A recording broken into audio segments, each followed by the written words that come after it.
Good morning, everyone. I'm Neil Love from Research to Practice, and welcome to Data and Perspectives. As we have clinical investigators, our faculty today are going to be exploring the application of recent data sets in current oncology care. We're really thrilled to be back here at the Florida Cancer Specialists annual retreat. We've been coming here for 21 years, and I'm going to turn it over to Lucio Gordon for some comments. Thank you, Neil. Good morning, everybody. Thank you, panelists, for coming here today. Audience that's here and the virtual audience as well. So, Neil, thank you. 21 years together, a phenomenal output of data, discussion. Your panelists, we are so grateful. We continue to do this twice yearly, maybe more. So we're super excited. I hope everybody participates today. Neil, we are super grateful to you and to your panelists. Thank you so much. Thanks, Lucio. So this morning we're going to start out talking about breast cancer. We will be discussing the use of agents that are not approved and regimens not approved. So check out the prescribing information for more information.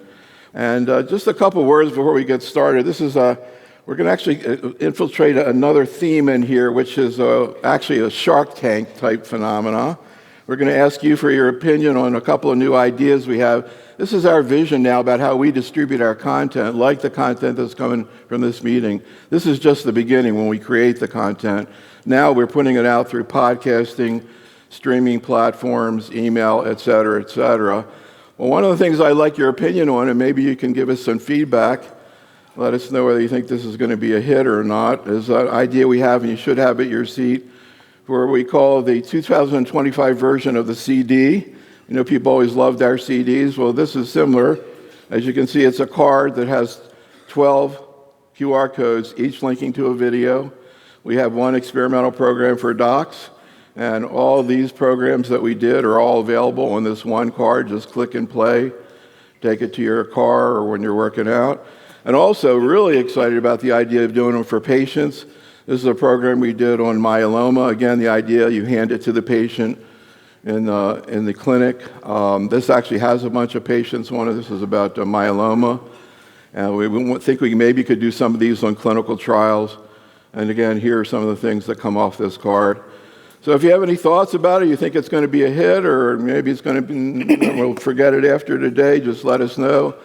Two other ideas, and again, Lucy sort of alluded to it, that we're thinking about bringing into a lot of our work, including the program next year, is one, information on artificial intelligence for the clinician, trying to develop tutorials for particularly people who haven't had much experience with AI, and the other on the science of wellness. You know, if you have any thoughts about that, you would like to see more on that, just let us know. All right, well, let's get into what we're going to cover this morning. And as we always do for this meeting, we did a survey of you all, the attendees. We asked if you have any questions or any cases, and we took those and we stuck it into the old form of artificial intelligence, which is I read every single one of them and tried to pick out the ones I thought were most interesting. And we'll talk about these today. Here's where we're heading. We'll be starting out with a big module on breast cancer. So much going on in breast, even more now with the ESMO meeting coming up. Then we'll talk about prostate cancer, some new developments there. Capivasertib in prostate cancer is going to be presented at ESMO. Should be pretty interesting to see the urologist try to tackle capivasertib. We actually did a program at AONA of that. And we'll talk about colorectal cancer, particularly all the exciting things going on with MSI-high disease. And we'll finish out with diffuse large B-cell lymphoma, follicular lymphoma, particularly the evolution of bispecifics, CAR T therapy, and many other therapies. So first we're going to start out here with breast cancer. To introduce our faculty, starting from the far end here, Dr. Matt Goetz from the Mayo Clinic in Rochester, Dr. Rita Nanda from the University of Chicago, Dr. Harold Burstein from the Dana-Farber Cancer Institute, and Dr. Heather McArthur from the UT Southwestern Medical Center in Dallas. Our format is, as we always do, is you do brief presentations, and then really we'll dig into practical clinical questions. I was telling the faculty, I always take the boards, just to keep up on what they're doing, and I took it again last night, the every 3-month thing. It's kind of, I'll bring those up, some of the things that I saw there. But Matt, let's start out talking about hormone receptor positive disease. A lot going on, particularly in metastatic disease, but also in the local therapy. So let's get started. Neil, thanks very much. So I have an outline here that describes what we're going to talk about. And I'm going to go through the first part relatively quickly because this is review for all of us. We've seen some of these data over the last several years, and that includes information about the recurrence score and decision-making, extended follow-up of the CDK4/6 inhibitor studies in the first-line setting. Then I want to really talk a little bit more about a very important trial, which is the SERENA-6 trial. It's getting a lot of press, and how that might potentially apply to, and we might integrate that into our practice. So first of all, this is, of course, a seminal study that you're all familiar with, which is the TAILOR-RX study, also called the PAC-1 study, in which patients where there was equipoise with regard to the role of chemotherapy, that is, patients who had ER-positive, node-negative breast cancer, were either given endocrine therapy alone if they had a low recurrence score of 0 to 11, 0 to 10. And those that had 11 to 25, they were randomized to either endocrine therapy alone or endocrine therapy along with chemotherapy followed by endocrine therapy. And then finally, as you know, there was this other group, RMD, where patients had a high recurrence score who were given chemotherapy followed by endocrine therapy. And as you know, this was a really important study for our practice. We continue to utilize this day in and day out, and that's essentially that in these patients with a recurrence score 11 to 25, there was no benefit for the addition of chemotherapy to standard endocrine therapy. But one of the things that we continue to get more information, and by the way, this is really, again, one of the very important aspects of our cooperative group clinical trials, and that is we're able to get information that's not just in short-term follow-up, but this long-term follow-up data, really critical for a cooperative group study like this. And in what we're seeing here, as you can see, is that this is an analysis from Joe Sperano from this back in 2022. That the benefit continues, we continue to see that there's no benefit of chemotherapy long-term, both in IDFS, distant relapse-free interval, and overall survival. But one of the things, of course, that has been quite intriguing to all of us is this effect of age or menopausal status, recurrence score, and clinical risk. And what was observed, of course, was that in the premenopausal patients, there seemed to be a benefit of chemotherapy. And you can see there on the right-hand side that recurrence score is 16 to 20. There was a benefit of about 2%, 21 to 25, or even larger benefit. And so this really prompted a lot of questions, of course, and that was, well, why is this? Is it somehow that these patients are different? Is it because they didn't get proper endocrine therapy, which is what most of us think? And so as time has gone on, the ECOG team has looked at this a bit further. They've added information that I think we're all using in our practice, which is, of course, the fact that clinical risk, so tumor size grade, is still important, and this is actually reflected there on the left. You can see that in patients that have evidence for higher clinical risk, that there is a larger benefit. And then on the right-hand side, and I apologize, you can look at this more closely in your syllabus, you can see with long-term follow-up, we're again seeing this evidence that it's really the patients that have higher clinical risk and higher recurrence score where we could begin to see these larger benefits. Now, what about the RX Ponder? Well, this was this trial, as you know, that was run by SWOG, where patients really had higher clinical risk, because these are patients with nodal positivity. They were randomized, really the same design, chemoendocrine therapy versus endocrine therapy alone. And very briefly, as you know, in this study, in postmenopausal patients, again, similarly, there was equipoise with regard to chemotherapy. We see no benefit. But again, what was seen in patients that were premenopausal was that there was some benefit. And if you look at both of these studies, what you see is that it's clear that patients who were premenopausal were not getting proper endocrine therapy, that is, ovarian function suppression plus an AI. And so what we think, of course, is the fact that in these patients who have a higher risk ER-positive breast cancer, there may be no benefit of chemotherapy if these patients are getting proper endocrine therapy. So my summary here is just is summarizing this, and the fact that we have this very important study that's ongoing, which is the NRG 009.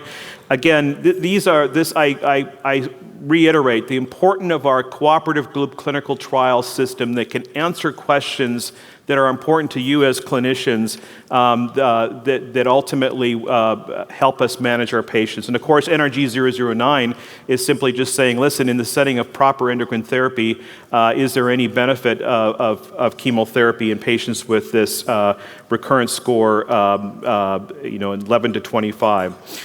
So I'm moving on to the adjuvant CDK4/6 inhibitor studies. These are the studies that you're aware of: Penelope-B, Pallas, Monarch-E, and Natalie. And of course, we know that it was the Monarch-E and the Natalie studies that showed a benefit of chemotherapy in terms of IDFS. This is the Monarch-E study. As you recall, this was a very high-risk group of patients, 4 or more positive lymph nodes, or 1 to 3, with very high-risk features. And as time has gone on, this is the last iteration of data that was published in JCO about a year ago. Median follow-up of 44 months. You continue to see this benefit in terms of the addition of abemaciclib to endocrine therapy. And one of the things that we're excited about, before I get to that, here is some data from the interim overall survival analysis.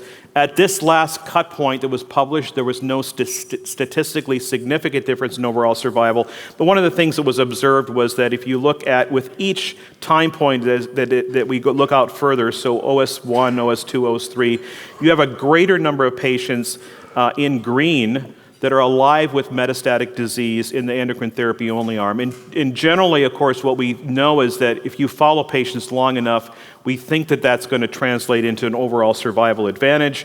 And of course, there was this press release, this will be presented at ESMO, where the manufacturer announced results that the addition of 2 years of abemaciclib plus endocrine therapy demonstrated, and I'm reading here, statistically significant in improvement in overall survival. So we're looking forward to seeing those data at ESMO. Similarly, with the phase 3 Natalie study, you're aware of this. What are the differences, by the way, with the Monarch-E? The key differences: first of all, the drug, the CDK4/6 inhibitor, was given for 3 years. Second was that there was this group of patients that were allowed that were sort of higher risk node negative, so you can see that there, N0 with grade 2 or genomically high risk features. They also allowed patients with N1 that maybe were not considered genomically high risk. And what you see is that similarly, the Natalie study with the long-term follow-up has shown benefit with IDFS, DDFS, and overall, but no difference in overall survival as of yet.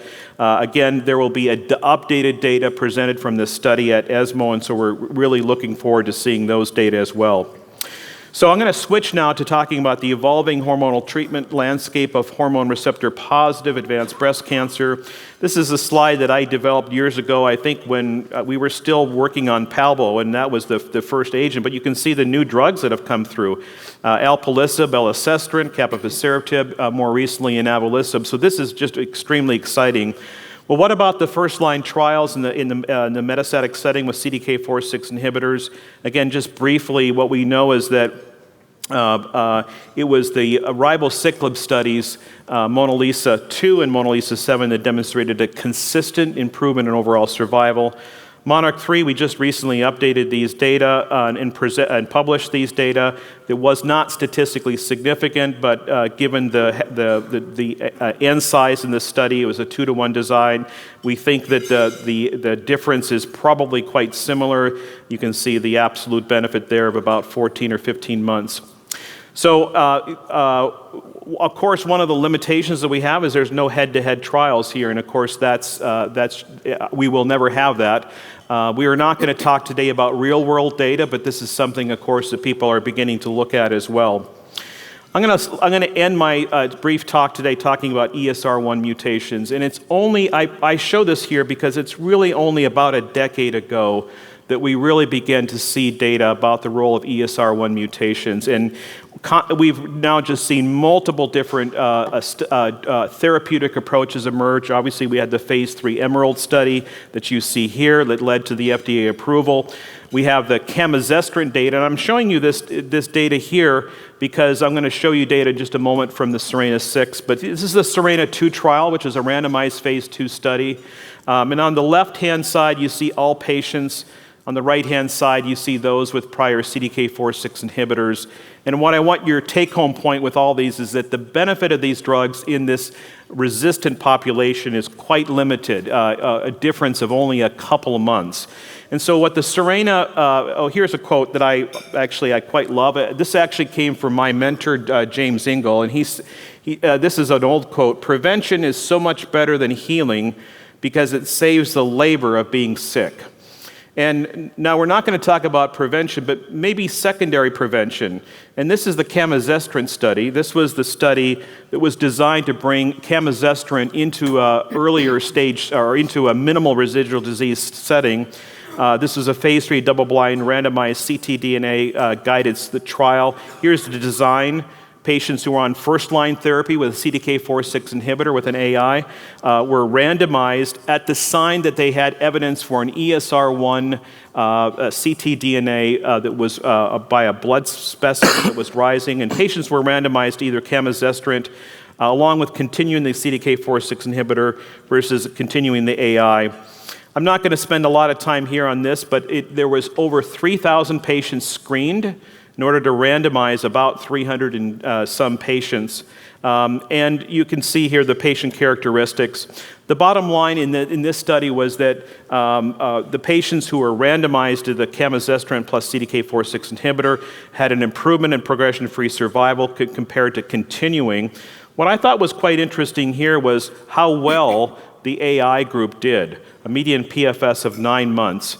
And we go on and talk about what are some of the concerns about this study. Obviously, there was just a very novel design, very interesting. And I think the main concern that a lot of us have raised is that this study design was testing both a new treatment strategy and a novel drug, and both in the experimental arm. And so we're not really able to understand whether this experimental approach is actually better than the old approach. And that's because there's no crossover to determine which strategy is best. I'm going to finish because I'm over here, but I still think that a question that came to my mind is there evidence that treating patients early, getting back to that quote, could it potentially be better? And this was the global quality of life. And you can see there up in the top-hand screen that it appeared that actually switching led to, if you will, improvement in timed until deterioration.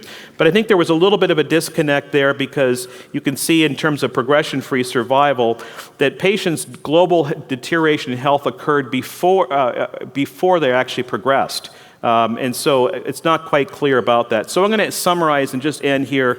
These ESR1 mutations, they're common. They occur up to 50% of patients who progress on CDK4/6 inhibitors. We're seeing evidence for the oral SERDs. And I think the question about SERENA-6 really is, given some of the issues with the design, is this really something that is the best approach for our patients? I really want to see more data on quality of life as we go along, and I'll end. Thank you. Thanks, Matt. And let's get into some of the questions that sort of come out of this, and also the questions we got from the attendees here. Matt mentioned the ESMO meeting actually next week, and actually a week from tomorrow we'll see the BEMA survival data. It's going to be interesting. 2 years is interesting compared to 3. Well, let's get into some of the questions we got about the topics Matt just covered. So Hal, Oncotype or Mammaprint, how do you choose which one? Do you ever use both? Oncotype, no. We have an institutional practice and algorithm, and if the tumor is greater than 1 centimeter and affects up to 3 positive nodes, we have a reflex where the Oncotype is automatically sent. I like it for 2 reasons. The first is that there's just so much more data for the use of the Oncotype DX in terms of making clinical decisions, as Matt just alluded to. And we actually have a good sense that it's not like a yes or a no dichotomous result. There's a gradation. You can use that information clinically to begin to figure out sort of how much risk there is and whether you want to dial in a little more or a little less therapy. So we have tremendous familiarity with it and huge validity with it. So that's the only product we routinely use. So Rita, interesting question. We've heard this ever since the Oncotype came out. Can you give chemo but de-escalate? Maybe not use an anthracycline based on Oncotype. Any thoughts? Yeah, it's interesting. For a lot of my hormone receptor positive patients, I've historically used TC for these patients. But one of my colleagues, Nan Chen, did a study looking back at some of the data from some of these trials. And, interestingly, what we found was that for patients who have a higher oncotype score and a tumor's over 2 centimeters, they really do seem to benefit from the addition of an anthracycline to taxane. Now, I will say that data is very biased. It was not randomized. It was retrospective analysis of a prospectively done trial, and obviously physicians chose what they felt was in their patient's best interest, TC versus anthracycline-based therapy. But I will say, in the absence of having randomized data, for my patients who have large tumors and oncotype scores over 31, I do consider adding an anthracycline now when historically I did not. So Heather, another question that's been out there for a while. We see so many people with ER positive, HER2 negative disease, big tumors, they get chemo, they don't seem to benefit. It's kind of frustrating. What about using Oncotype in the neoadjuvant setting or any genomic assay? We've increasingly been using, and our preference at our location is to use Oncotype for node negative and node positive disease where indicated. We're increasingly testing on the diagnostic biopsy, in part because we have several clinical trials in that space that depend on the oncotype information. But also there are selected patients in whom it's helpful to understand that they don't need chemotherapy, and you want to potentially downsize the tumor with a neoadjuvant endocrine therapy approach. So Matt, here's an interesting case that was sent in from one of the attendees. Infiltrating lobular cancer that's more than 5 centimeters with 3 positive lymph nodes on MRI, gets a mastectomy and node dissection, or would you do a mastectomy, go to a surgery, do neoadjuvant chemo, or check Oncotype or mammoprint or another genomic assay? How do you handle big infiltrating lobulars, Matt? Yeah, this is a great question, and many people who know me know that I'm an endocrine guy. But I think what we would say here in this situation is that if you have a scenario where you have a large tumor, multiple positive lymph nodes, that even though we know that giving neoadjuvant chemotherapy doesn't lead to high path CR rates, that doesn't answer the most important question is do these patients benefit from chemotherapy? We don't have data to suggest that they do not. And of course, we do actually have data that suggests that if you give neoadjuvant chemotherapy to some of these ER-positive breast cancer patients where you're concerned about whether they would benefit, you actually see fairly high rates of nodal PCR. And that's associated with survival. So I think in this scenario, something like this, I would still at least consider chemotherapy. Obviously, I would look at other things. Certainly, age is an appropriate factor here. But I think it's not a cut and dry case that infiltrating lobular cancer doesn't benefit from chemotherapy per se. So Heather, we're talking about neoadjuvant therapy. What about CDK inhibitors in the neoadjuvant setting, particularly as one person brings up in a patient who needs tumor shrinkage for breast conservation, didn't respond to chemo? Well, I wouldn't normally do that in the neoadjuvant setting because the majority of patients treated on the NATALEE and MONARCH-E studies had chemotherapy. So we don't yet have data that CDK with hormone therapy is a replacement strategy for chemotherapy. So that wouldn't be a typical approach for me. So how do you approach a patient who has hormone receptor positive disease, metastatic disease, HER2 negative, and visceral crisis? Has a visceral mets, is very symptomatic. Would chemo fit in, or would you just go with hormonal therapy? Would you do both? Yeah, so the key question here is visceral crisis, and what does that really look like? So there are patients who have metastatic disease to visceral organs in the liver and the lung, and we know from high-level data that those patients can do very appropriately with initial endocrine therapy and CDK4/6 inhibitor therapy. Every once in a while, you see someone who truly has pending hepatic failure, respiratory failure, and perhaps we just sort of throw more at them, especially if they have recurred, on endocrine treatment and you're less sanguine that there will actually be benefit from endocrine therapy. But the first drug out the box should usually be endocrine treatments and targeted therapy unless someone is truly, hospitalized, very sick with metastatic disease. And fortunately, those true visceral crises are just not that common. So Matt, you were talking about the data with adjuvant CDK. We're going to see more next week at ESMO. I'm curious right now, and maybe after you see the survival data, how you're going to be thinking through choice of CDK with a node-positive patient. Do you follow the trial thing of ribo for 3 years, abema for 2? Because that certainly seems like a big difference. And also, what about abema in a node-negative patient?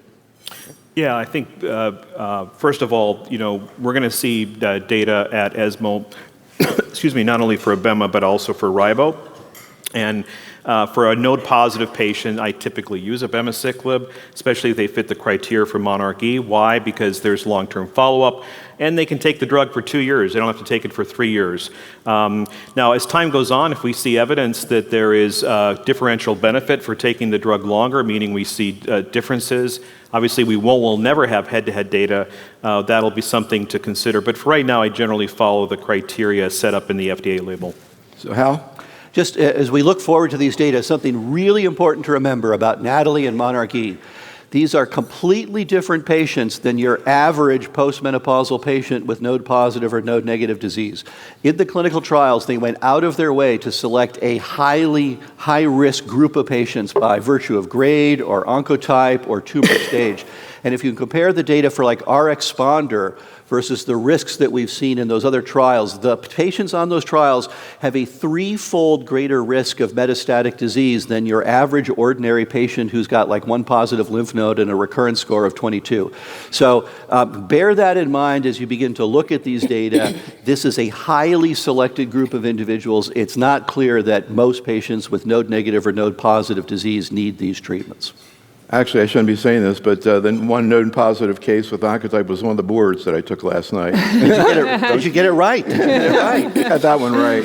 So, Heather, it kind of sounds like Matt is reflecting the opinion of the discussant of the SERENA-6 trial, Dr. DiMichele at ASCO, who was like, we need to wait for more data. But the way we do things is that we like to survey people and see if there's any granularity to that answer, because that's kind of the message a lot of people have gotten. We need to hold off. But it's pretty interesting when we did a survey. Actually, this is part of some data we are going to present at San Antonio. So we did a survey of 20, and we're going to show more of this later, 20 investigators. We said, is SERENA-6 ready for prime time?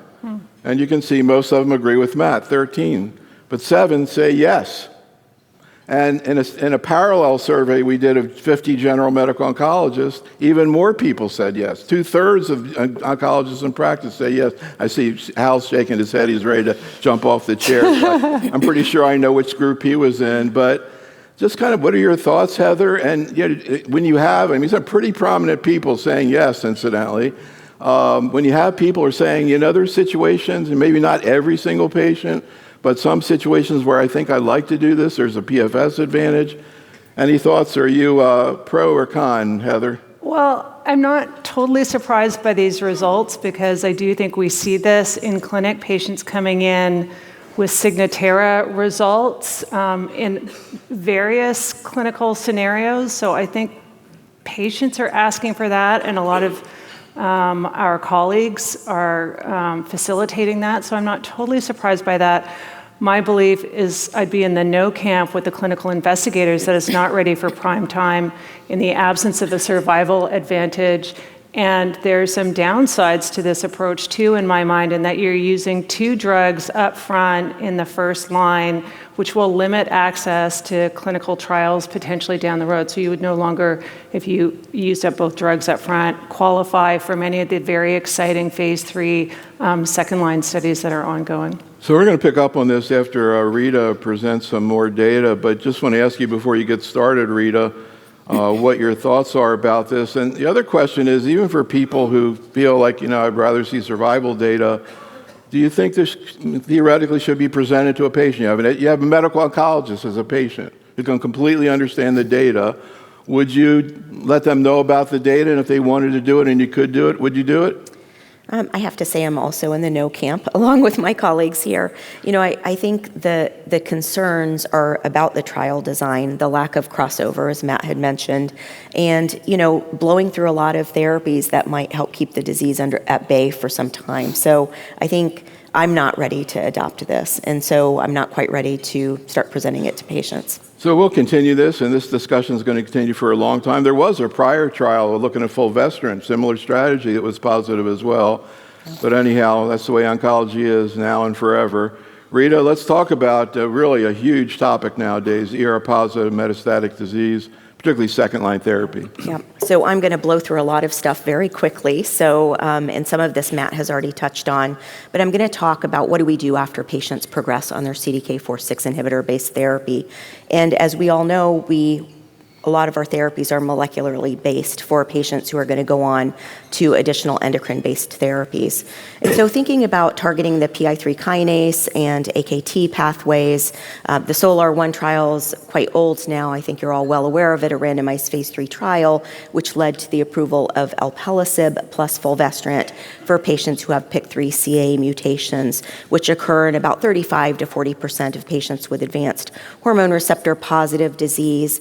This trial did not allow patients with hemoglobin A1Cs greater than 6.4, so a pretty select population here. I don't know about your practices, but I have a fair number of patients who've got prediabetes or well-controlled diabetes, so that does limit the ability to use this therapy. This patient population, obviously, as you can see here, there was a significant more than 5-month improvement in median PFS for patients who got alpelisib in addition to fulvestrant, but really high rates of grade 3 and 4 hyperglycemia. About a third of patients developed hyperglycemia and then rash also. So this can be a really challenging regimen to give to patients, and that has been the theme for a lot of therapies that target this pathway. Next, we got Capitello 291, presented not all that long ago, a randomized phase 3 trial looking at, again, patients who have second-line therapy. Unlike SOLAR-1, which was done prior to the CDK4/6 approval era, 70% of patients who participated in Capitello had prior CDK4/6 inhibitor-based therapy. So as you can see here in this overall population of patients, this included both patients who had AKT pathway alterations as well as those who did not, that there was a significant 3.5-month improvement in median progression-free survival, less than we saw with SOLAR-1, but these were also patients who'd previously been exposed for the most part to CDK4/6 inhibitor-based therapy. So this agent, CAPI, is more tolerable than alpelisib, at least in my clinical experience, and that was certainly seen in the context of the trial as well. Not as much grade 3 hyperglycemia, not as much rash and diarrhea, although more diarrhea than was seen with alpelisib. So here you can see the progression-free survival in the AKT pathway altered population. And while there was a benefit seen in the overall population, this was largely driven by those who had alterations in the AKT pathway. So unlike alpelisib, which is approved for patients who have PIK3CA mutations, CAPI is approved for AKT, P10, as well as PIK3CA alteration. So a little bit of a broader patient population that this encompasses. And I think many of us have been using this because of the toxicity profile that we've seen in the clinic. So more diarrhea than we see with alpelisib, but less hyperglycemia, less rash. And most of the hyperglycemia here is grade 1 to 2. We are going to see at ESMO. I wish I were going to ESMO. I decided to cancel last minute, but there are going to be a ton of great abstracts coming out of ESMO this year, and the Victoria 1 trial is going to be presented there. We only have press release information to share, but gedatolisib is a pan PI3 kinase and mTORC1/2 inhibitor, and it has been studied in combination with fulvestrant, and then fulvestrant and palbociclib. And what we know from the press release is that this is a positive trial, that there was a significant improvement seen in median progression-free survival for the triplet in combination with palbo and fulvestrant, as well as the doublet with fulvestrant alone, and apparently benefits were seen in the PI3 kinase wild-type population as well. So really interesting to think about another option for these patients because CAPI and alpelisib are not available for these patients.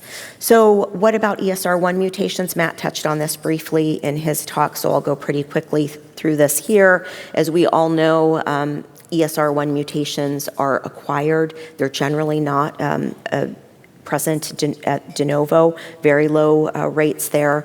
The Emerald trial was a randomized phase 3 trial which led to the approval of elacestrant for patients with ESR1 mutated hormone receptor positive disease.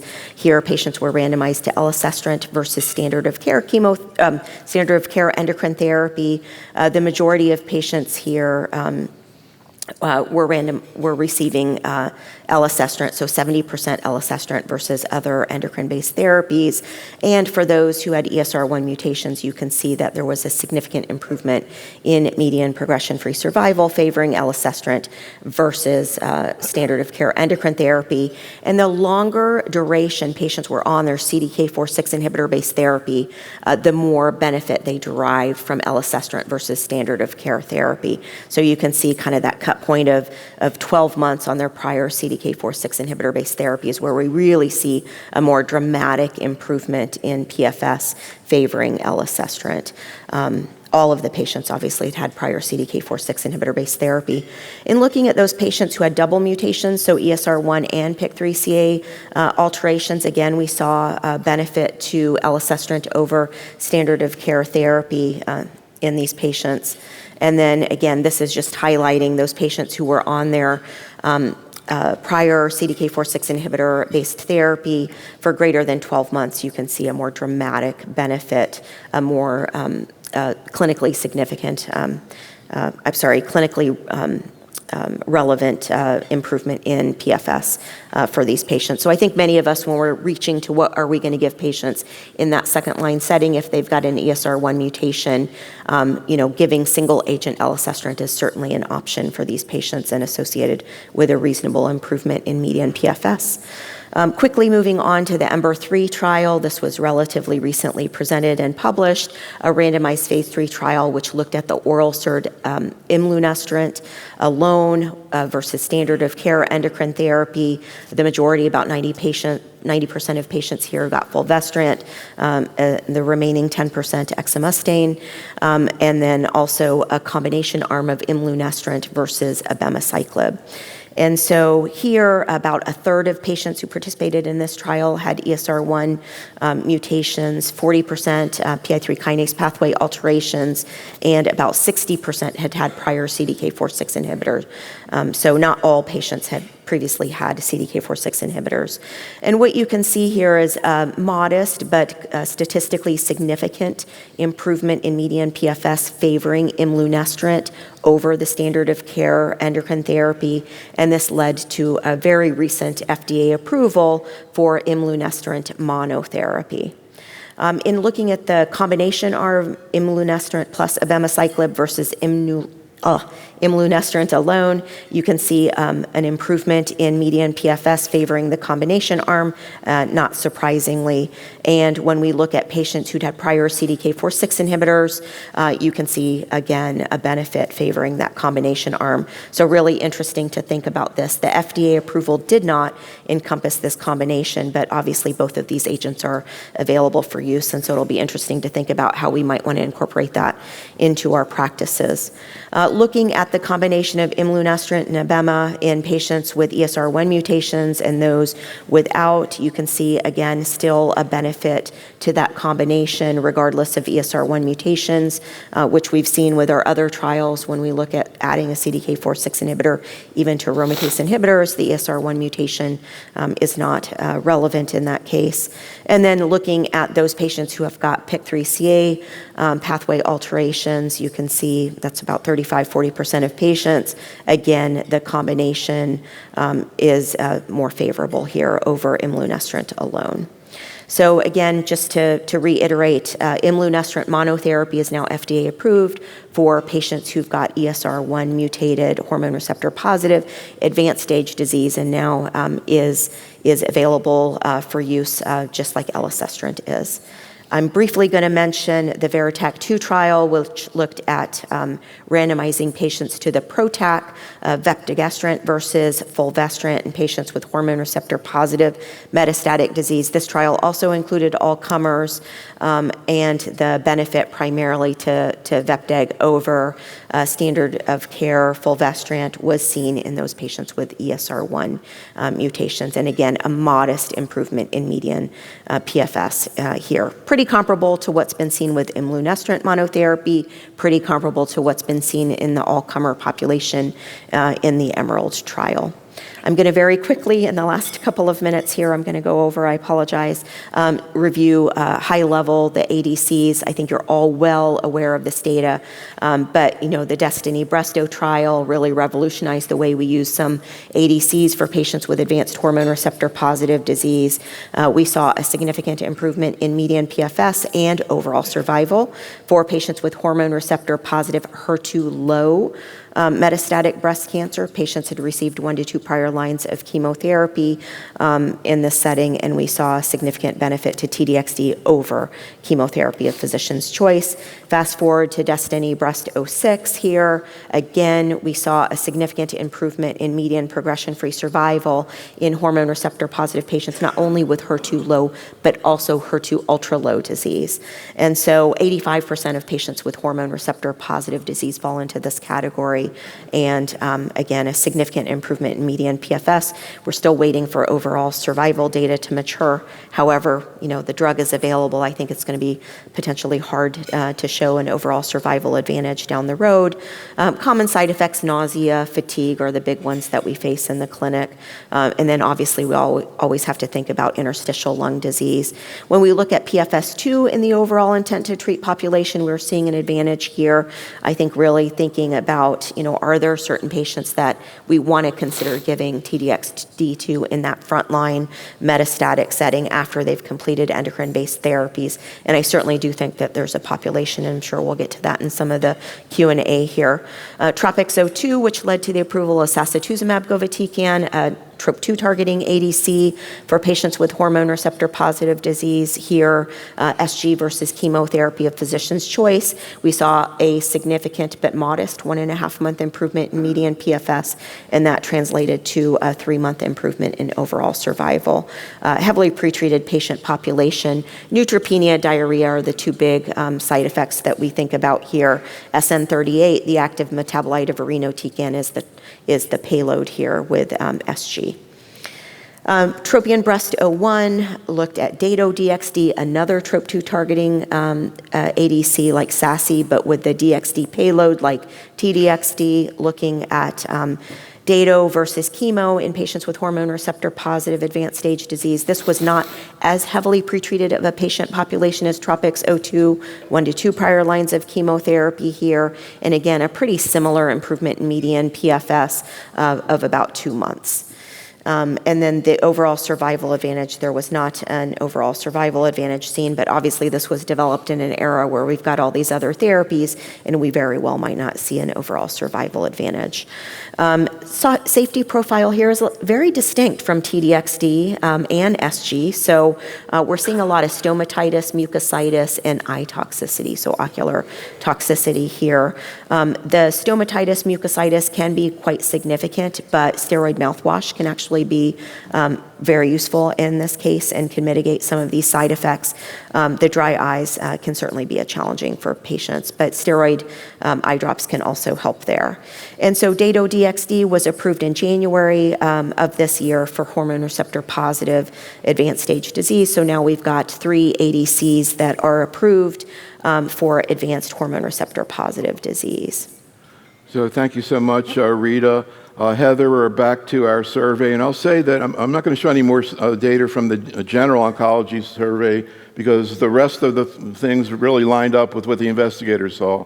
The only thing where we saw a big difference was Serena-6, which is kind of interesting. I mean, general oncologists have a lot of experience with, sort of borderline situations involving the patient. I just think it's interesting. That was the one area that was different. Anyhow, getting back to the investigator survey, Heather, one of the biggest areas of controversy has been the double mutant patient, ESR1 and PIK3 positive. in the second-line situation. We saw early on when we started to do these surveys that it depended upon the case, what people did. So we tried to tease this out a little bit. Of course, one of the key factors has been how long were they on the CDK inhibitor. So we actually asked in this survey some cases that were 2.5 years and others that were 10 months, less than the 1 year. So here's a patient relapses after 2.5 years, has not, minimally symptomatic bone mets, and by far you see elacestrant being chosen, probably I think because of better tolerability compared to capi. Incidentally, anybody know anything about tolerability of the gedatolisib, the new thing being presented at ESMO? Does that have the same issues with PIK3? How do you know? It's got a little bit less, at least in the reports, but it's an intravenous medication, so it's less convenient for the patient. Interesting. Anyhow, Heather, so 2.5 years, not very symptomatic. People go with elacestrant. When we move it up to age 80, even more people go with elacestrant. Again, I think you're thinking about tolerability, glucose, et cetera. Now we bring it down to 10 months, and you see people using capi fulvestrant. Also, if we do 2.5 years with symptomatic visceral mets, we see more people using capi. So, Heather, how do these practice patterns of your colleagues match up to how you think these things through? Right. So I think that time frame of exposure to the first-line CDK hormone therapy combination is critically important in decision-making. If the exposure is less than 12 months, then I'm thinking that hormones are not what's driving the behavior of the disease, and I might be more quick to move on to other strategies. I might explore the PIK3CA, but I probably wouldn't do ESR1 as monotherapy. This co-mutation, we do talk about it a lot, but it's relatively uncommon. It's only seen in about, according to Komal-Javeri, 16% of patients. So it's actually not that common. I think that, to your point, we do favor elacestrant as monotherapy because it is extremely well tolerated, whereas the PIK3CA targeting agents, as Rita pointed out, have the hyperglycemia issues associated, which can be more difficult to manage. So I agree with these responses. So, Matt, Rita mentioned that imlunestrant was just approved in September, so now we have another option, two options as monotherapy. Most of the faculty say, I can't tell the difference between this and a coin flip, or how are you thinking through which one to use at this point, Matt? Yeah, it's a great question. I look back to the data when the CDK4/6 inhibitors came out, and we all started using palbociclib because it came first. And then as time went along, we all said, well, there's tolerability differences, so I can pick the drug based on the tolerability. Then eventually, we had longer-term data that suggested that there were differences in long-term survival. So I think right now we don't know. The imlunestrant trial studied a slightly less heavily pretreated patient population. Rita mentioned, I think there was still about 30% of patients with no prior CDK4/6 inhibitors. So we don't have as much data, I think, as we've sort of mined the data with elacestrant. But I think as time goes on, we'll see. I think what we'd love to see is some survival data. And so that certainly could be helpful. And also how well tolerated these agents are in general. We were talking about the SERENA-6 study, and Erica Hamilton pointed out to me, we just did a program with her, that the quality of life started to improve right away as soon as there was a switch, and she thought it was because they were coming off the AI going on to SERD, which is better tolerated. So Hal, you actually, I think, did the discussion at San Antonio EMBER-3, and interesting of our survey here, this is what we call a consensus, when everybody gives the same answer, which is, it seems like, we already thought about the issue of Abema, post-Monarch, as having some value, Abema after prior CDK. Now you're bringing in imlunestrant. You brought up in your discussion that, you apologize as usual for showing a slide comparing indirectly, but there were greater benefits. All of the investigators think there's a role for a combination of imlunestrant, Abema, or, I guess SERD and AI. What are your thoughts now that you've had some time to think about it? Yeah, so two things. One is, I think one of the takeaways from the SERENA-6 trial and the EMBER-3 trial is actually it's very tolerable to give the oral SERD in combination with the ongoing second-line CDK4/6 inhibitors. And if you look at those data, you're looking at somewhere between 10 and 12 months, almost a year PFS in that second line. So actually, I agree that I think the imlunestrant of abemaciclib combination looks like a reasonably active and reasonably well-tolerated combination that I would probably think about quite seriously in patients who've progressed on prior AI and CDK4/6. And again, in the EMBER-3 study, it looked better than some of the experiences we've had over the years with PIK3CA inhibitors in that subset of patients as well. So I think that may become a go-to strategy. It's not that we're monitoring as they do in SERENA-6. I shared my colleagues' feelings on that point. But if you're progressing and if you're switching to an oral SERD, I think that continuing to CDK4/6, there's now 2 large randomized trials showing what looks to me like a robust outcome. So going back to questions from the attendees, Rita, you were talking about alpelisib, and again, our way of doing things is we just say, are you using it or not? And when we ask people, most investigators say no, although there are like 20% of oncologists in the community who still use alpelisib. Are you using alpelisib? Another question I thought was interesting came in is, what about the inavolisib triplet in a patient who has de novo disease? These are supposed to be endocrine resistant. Would you ever give it to a patient with de novo disease? Yeah, I mean, I'm not using alpelisib in my clinical practice. I've really gone to capi. It's more tolerable in that. I think inavolisib, I haven't had a chance to use it yet. I don't know that I would necessarily use it in someone with de novo metastatic disease. I think that, certainly more side effects, but in the patient population that the Inavo trial enrolled, I absolutely would because of the survival advantage that was seen. So, Heather, what about the patient who gets the triplet? And it's amazing how few people have done it, even investigators, as you said, Rita. But if you have a patient who gets the triplet as first-line therapy now, which is, approved, what would you do if in second line, do you need to rebiopsy and see if the PIK3 is still there? Would you give capi after the triplet, inavolisib triplet? Heather? So, like Rita, the inavolisib triplet has never been prescribed yet since its approval across our UT Southwestern network, which is pretty large. So our group, not once. We just haven't seen the patients that were described in the Inavo 120 study, particularly those early recurrences. So full disclosure, nobody in our group really has experience with what the best approach is for that patient population since we haven't prescribed. But it is on the clinical trial, at least on the Inavo 120, it's an aggressive tumor type, and I would have probably a low threshold. I wouldn't expect a very long duration of response to the triplet, because typically the duration of response in real world is less than that seen on the trial, and it wasn't terrific. So I would probably have a low threshold for moving on to chemotherapy. Matt?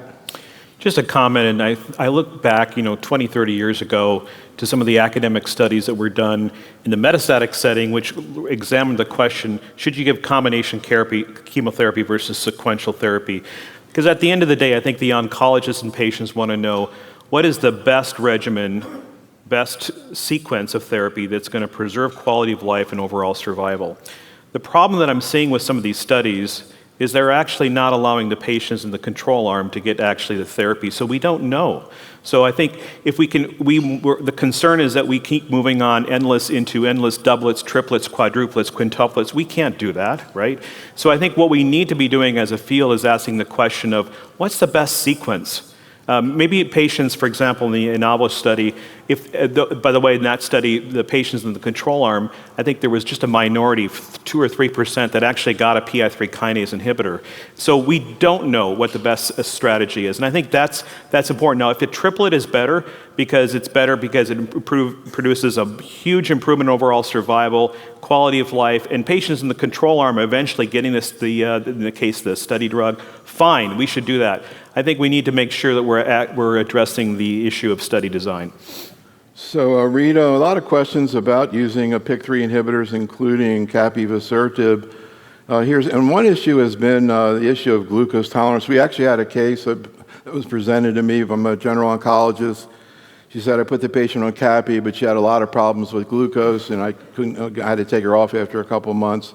And I said, what was her hemoglobin A1C? She said 7.2, and I sent the patient to an endocrinologist. By the time the patient got to the endocrinologist, they were already having severe problems. Here's a case that was sent in, a patient who has mild hepatic steatosis. Hemoglobin A1C is borderline. This is not, I don't think full-blown diabetes or, pre-diabetes. Do you hold off and try to control their glucose first, or do you start both? Do you need to have an endocrinologist involved? Do you do continuous glucose monitoring? And what's your experience with quality of life issues on Capi? Yeah. It's interesting. I have one of my partners is working on a study to try to push the hemoglobin A1Cs with Capi IIT. So we're going to be doing continuous glucose monitoring and intervention in these patients. So I think that's going to be really helpful because at the University of Chicago, I have a lot of patients who come in who are not going to tolerate drugs like alpelisib and Capi well. I have to say in this patient, I would be inclined, just given how minimal her disease is, how long she was on an AI CDK4/6 inhibitor-based therapy, to consider putting her on elacestrant and then maybe working on her hemoglobin A1C in anticipation of a subsequent line therapy, if we could get to like Capi plus fulvestrant. Recognizing there's not data, but that's probably what I would do. The other thing I do want to comment, we were talking about quality of life, and I think Matt raised a really good point about some of these. I've had patients who are just so miserable on these PI3 kinase AKT inhibitors, and then when we ultimately transition them to chemo, they feel so much better because their quality of life on some of these therapies are so challenging. So I do think it's very important to think about quality of life in patients on some of these therapies. And, my patients like, this is just not the life that I want to live. This isn't even worth living for me. So I think there's a lot of that. So I think just getting back to this patient, though, I'd probably start with elacestrant, try working on her hemoglobin A1C, maybe metformin or some other agents in anticipation of potentially offering her Capi down the road. Also interesting, you have a lot more experience preventing and ameliorating toxicity of chemo than these new agents. So sometimes it takes a few years for people to sort of figure out how to do things, and that's really the stage we're in with a lot of these drugs in the ER-positive space. So how ADCs in hormone receptor-positive disease, now we have 2 TROP2 ADCs, and of course in HER2-low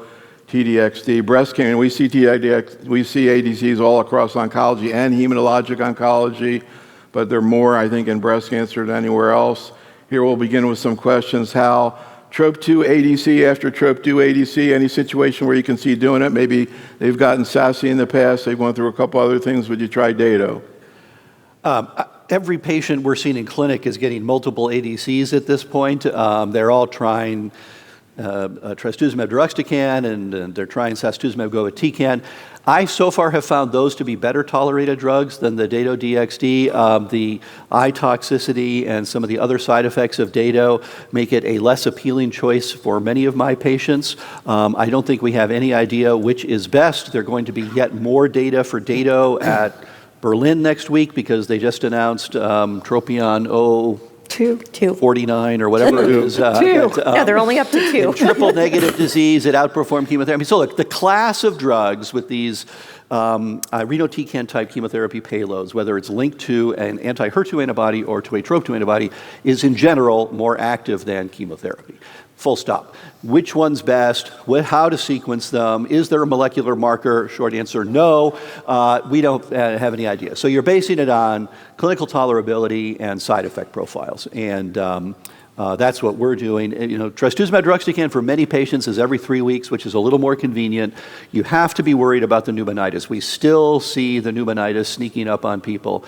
But SG, there's more diarrhea, there's more neutropenia, so you have to use the prophylactic GCSF. And Dato, the eye toxicity and other issues I find make it a little less appealing. So Matt, it's interesting Hal brings up eye toxicity. We did a whole program just on ocular effects, and actually there, it was much more other ADCs, mirvetuximab, belantamab, and myeloma. Yes, there is corneal toxicity with Dato, but my impression, what I've been hearing is very minimal. Hal, you've seen significant problems? Small sample size, it's been more of an issue in the folks I've treated so far. That's interesting because I haven't heard too much. Anyhow, I'm curious, Matt, What have you seen with Dato, and not just in terms of corneal toxicity, which again, my hearing is pretty minimal, but also mucositis? And I've heard more about that. Any thoughts on how it, and quality of life, how would you, and getting back to now you have SASI or Dato, really in this very similar space. How do you choose? Is it based on toxicity? There's a different schedule. Dato's every 3 weeks. SASI, you have to come in more frequently, maybe get growth factors. What's your experience with these two, and how do you decide right now, Matt? So my experience with Dato-DXd is still minimal, and I think I'm really excited to see the data that's going to be presented at ESMO. I would say this, and that is that we need as a group to put our thinking caps back on, and when it comes to endless Topo-1 ADCs. And what do I mean by that? At the end of the day, a lot of these drugs, they might have a different way to get into the cell, but it's the same mechanism of action. And so remember, we still have all these other classes of drugs. What about the taxanes? What about the anthracyclines? Again, we think about these drugs in terms of their name, et cetera, but we also have to remember what the payload is, and also getting back to that question of what's the best sequence. That's still, I think, a major question. Now, at the end of the day, if you look at the data for these ADCs, we're seeing data that compared to physicians of choice, they're better. I think that's clear. But what's the best sequence afterwards? Is it best to go on to another ADC, or is it best to go on to a taxane? Those are the questions I think we as a group need to address. So again, Heather, and remember we did a CME program like the day after the HER2-low data were presented a couple years ago at ASCO, and we were already talking about sequencing there in terms of the options. And of course, here in ER-positive disease, you have the option of TDXD in HER2-low patients and a TROP2 ADC. How do you make that decision? We'll talk later about triple-negative, but what about ER-positive?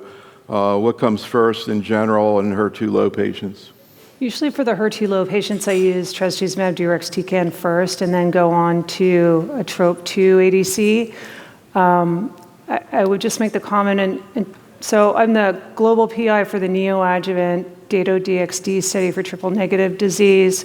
So I can reassure the audience that the eye issues are relatively uncommon, but it does require quite a bit of management in that my recommendation is to use the steroid mouthwash from day one. You have to use it 4 times a day. You have to use the eye drops 4 times a day.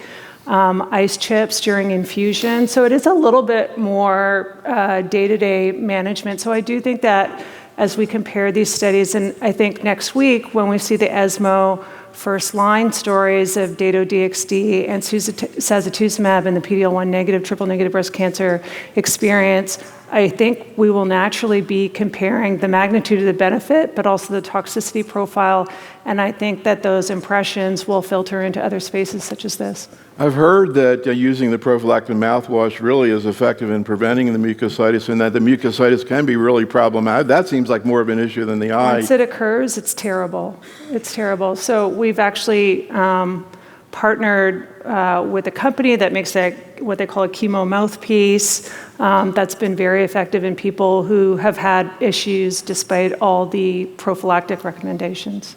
It seems to work very well. But once it occurs, it's really a problem for patients. Yeah, I've heard of patients do the mouthwash, they're doing great, and they decide to stop it because they're doing so well, and then they have problems. So I think it's really important from a patient education point of view.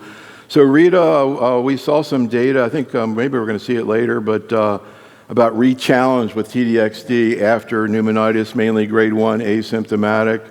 Yeah. What are your thoughts about it, with your experience about it? In what situations will you re-challenge? Yeah, I have to say I have not had that opportunity. Most of my patients have grade 2. They'll have a little cough or a little shortness of breath, and it's really hard to know, is that just chemo or is that the pneumonitis? But, I haven't really honestly seen a grade 1. I think I would. I think it would depend on the situation, on the patient, how well they're responding to the therapy, what other options they've got, I think. But absolutely, I would consider re-challenging for a grade 1. So before we go on to our next topic, 2 more quick questions. Matt, can you use TDXD in a patient with decompensated heart failure, EF of 35%? And we're going to talk later about triple negative, but we already brought up ultra low, where we don't have any data with hormone receptor negative. would you use TDXD in in a hormone receptor negative ultra low patient? And again, what about the heart failure thing? I think the heart failure issue is interesting. You know, I haven't run across much of any issues with the heart with TDXD thus far. It'd be interesting for my colleagues. You know, the incidence obviously was very, very low. And so I think, you know, in a patient where I think that they would clearly benefit of the drug, and I would do very careful monitoring, I don't think there would not be an unreasonable reason why I would not do that. Obviously, it hasn't been looked at carefully in studies, but we would have to approach it with great caution. But again, it's not that I would never say I would never consider it. And then could we treat patients with hormone receptor negative, HER2 ultra low? And, you know, I think that's, you know, what we're seeing with TDXD, of course, is that the drug has activity. Really, we haven't been able to find a HER2 cutoff as of yet that suggests that the drug doesn't have activity. And so certainly I would consider it. So if you think we're going fast, just keep in mind we're going to actually spend 6 hours on the same content when we go to San Antonio. So you get through 3 straight nights, we're going to spend 2 hours in a row just on what we're talking about right here. So maybe this is sort of a tasting menu to be continued. And particularly as it relates to HER2 positive disease, Hal, we could spend a whole hour just talking about that, but let's talk about it. Great. Well, first, it's fun to be with the Florida Cancer Specialist Group. This is the time of the year when about half of my practice seasonally migrates down to your clinics, and so I am grateful for the care you often give them. I feel like I could walk down the boardwalk in Naples and wave to a whole number of my patients come January. So maybe I'll get a license and try and bill for those visits at some point. HER2 positive disease, obviously a great story in breast cancer and ongoing data coming forward. The key thing to watch here is that really we're talking about the big innovation is in trastuzumab deruxtecan. It began in refractory disease. It then became the standard in second line. It's now becoming a standard in first line, and now it's moving to adjuvant after resistant disease and even neoadjuvant. And there'll be more data from the meetings next week. I'm actually showing you more slides from the Wall Street Journal of Medicine than from the New England Journal of Medicine. So take that for what it's worth. In the preoperative setting, the standard of care is to give preoperative chemotherapy, trastuzumab, pertuzumab, for HER2-positive stage 2 or 3 disease. We've seen data this past year that this is a very active regimen class, THP or TCHP with PCR rates on the order of 60 to 65%, always more in ER negative than in ER positive. So the data that we're going to see next week at ESMO are the Destiny Breast 11 trial, which is a preoperative therapy for HER2-positive disease, comparing TDXD versus a sequence of TDXD followed by THP versus anthracyclines followed by THP. Now, when's the last time anybody here did not give or gave an anthracycline regimen in the pre-op for HER2-positive? Okay. One. 2, right? It's pretty rare. And so usually we've been using TCHP. So that's the missing arm in all of this. What we know from the press release from the company in May is that TDXD followed by THP was better than AC followed by THP. They also said that TDXD by itself was not. So your scorecard currently looks like this. TDXD monotherapy will not be the standard. Perhaps TDXD followed by THP. There may still be a role, apparently, for my 2 colleagues here, but they're the only ones in America still giving anthracyclines in this setting. At least I'm not.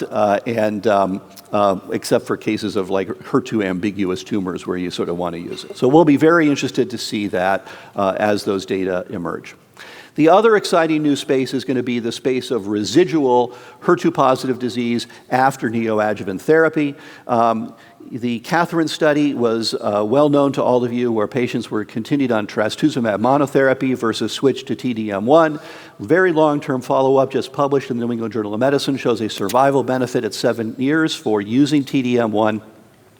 What we saw in Destiny Breast 05 press statement is that patients who had HER2-positive residual disease in lymph node after neoadjuvant chemotherapy, again, randomized to TDM1 versus TDXD, and your press statement from September showed that TDXD, again, improved invasive disease-free survival in these patients. So the question will be, is it better to use the TDXD up front or to save it in the salvage setting? We won't know. It'll depend a little bit on the eye of the beholder, I think, as to how much improvement you're really seeing in that rate of PCR and whether there's some groups that benefit or not.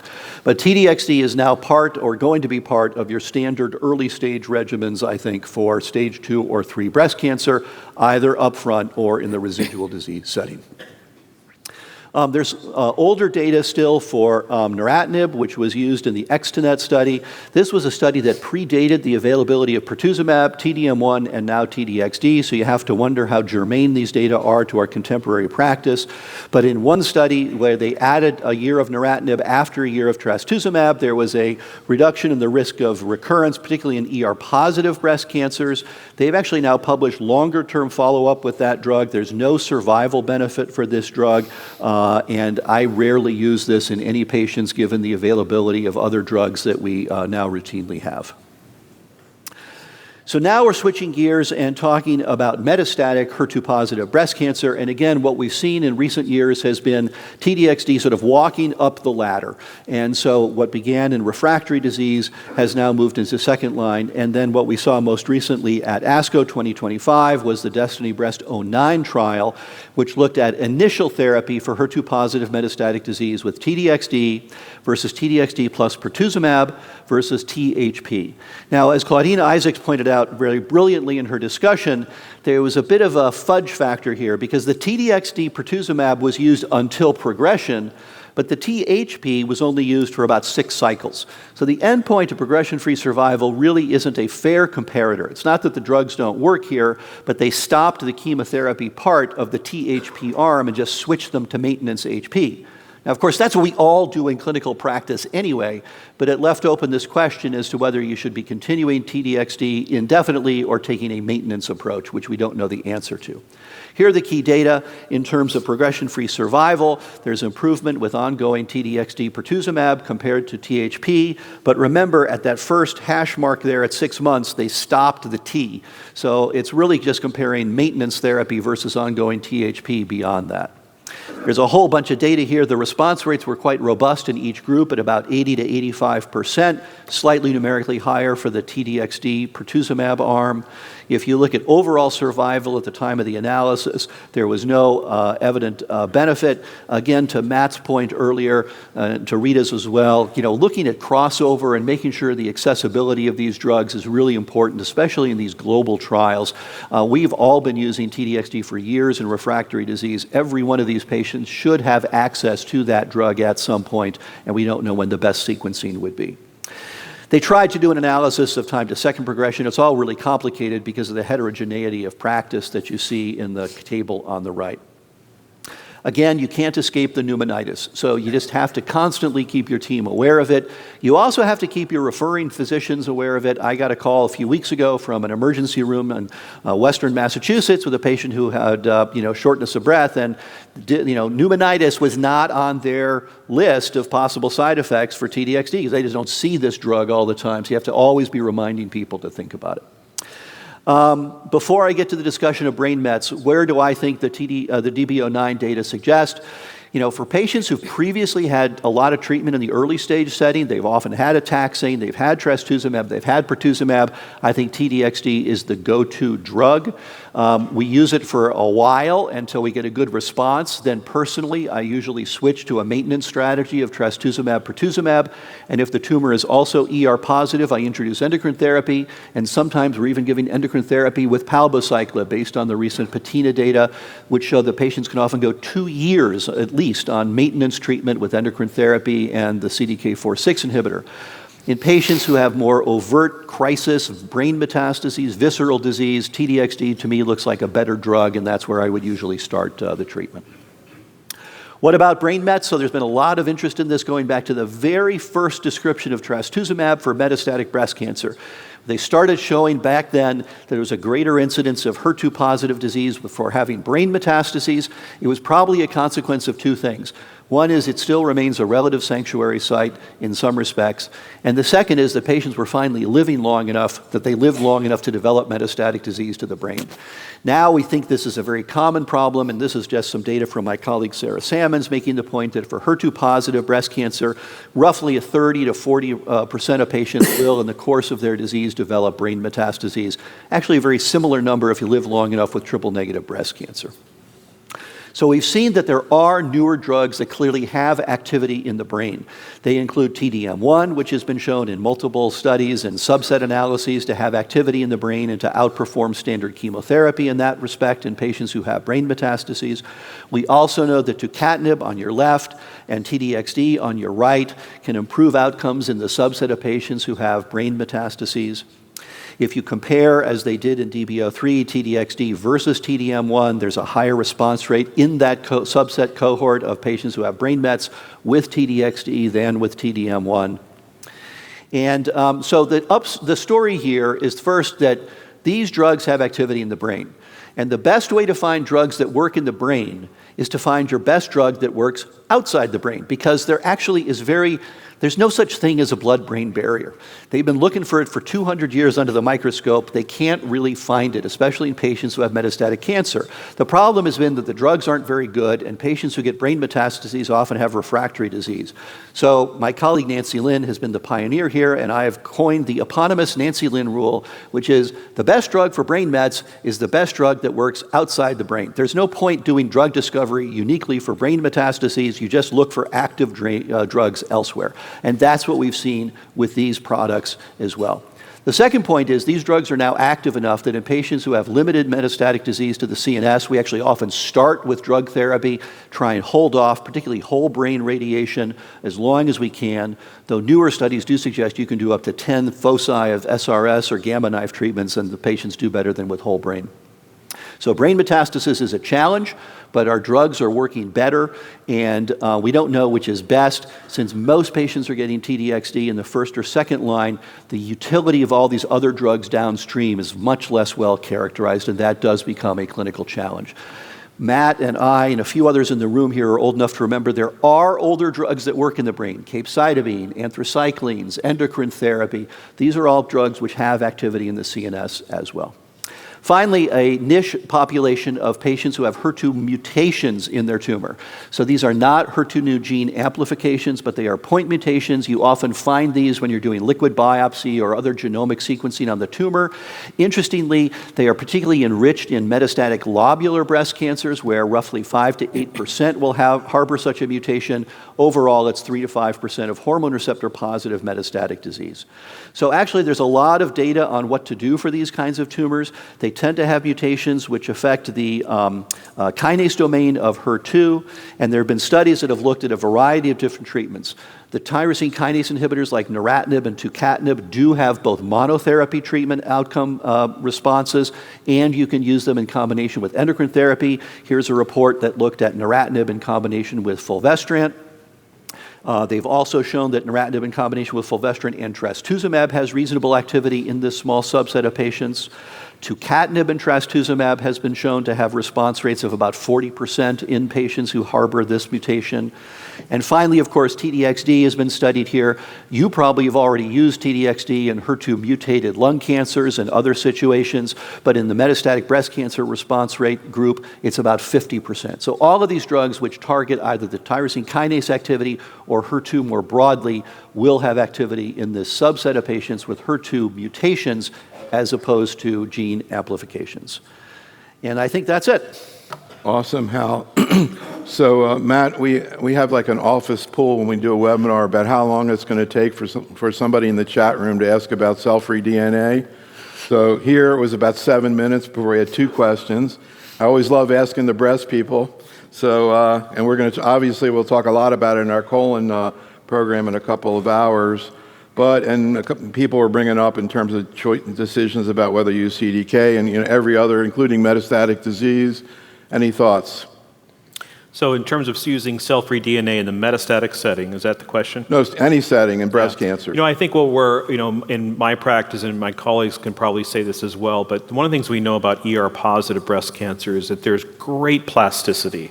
And so in patients that progress on a CDK4/6 inhibitor, the clones that emerge really are vastly different than those that we started out with. And so I think that's where we find great utility of assessing for ctDNA in the metastatic setting in ER-positive.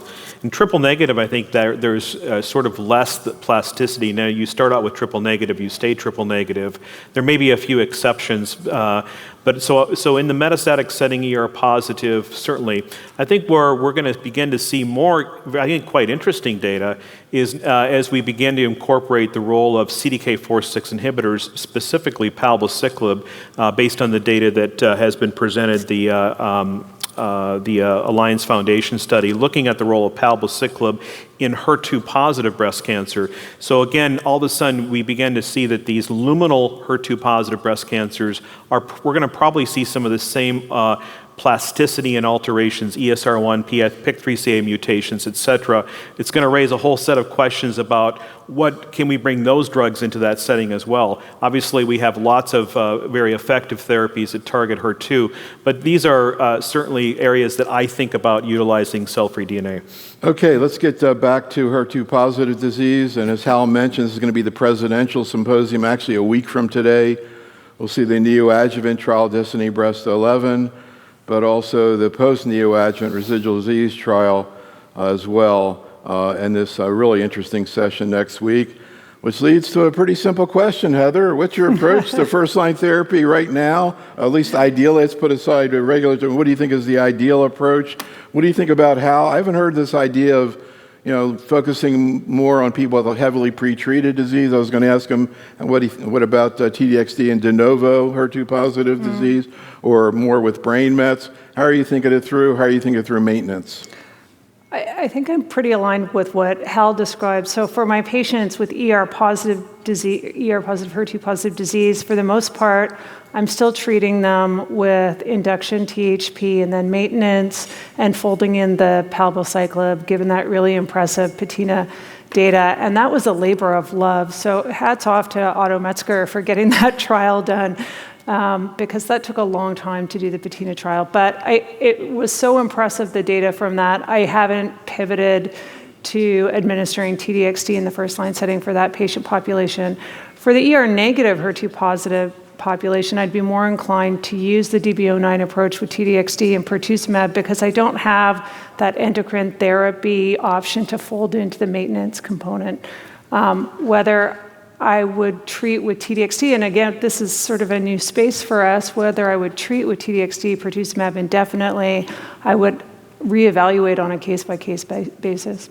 So, Rita, any details in terms of how you're going to think throughout? We have this way of just asking people what they do. Within like a month of the patina presentation, when we surveyed investigators, everybody was using Palbo.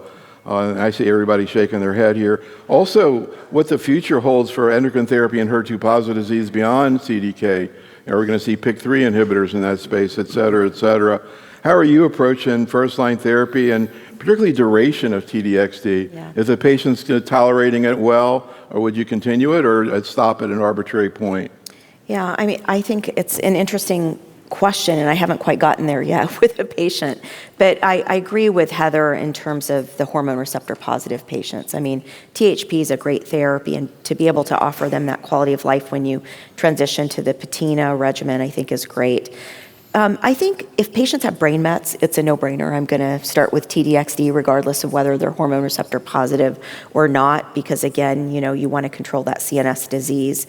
I think for the hormone receptor negative patients, I do think I would be inclined to start with TDXD, but I don't know that I'm going to want to continue it forever. And I think at some point I'm going to want to transition to maybe adding trastuzumab in there and keeping the pertuzumab going. And whether that's, X number of cycles or it's to get to a good response and then keep maintenance going. But I think all of us have patients with HER2-positive metastatic disease who are cured of their metastatic disease. And so the idea of continuing something indefinitely without the opportunity to potentially stop therapy, and I've done this in many patients. I'm not saying I do it right away. It takes years and negative PET scans and negative ctDNA, which I do in this setting.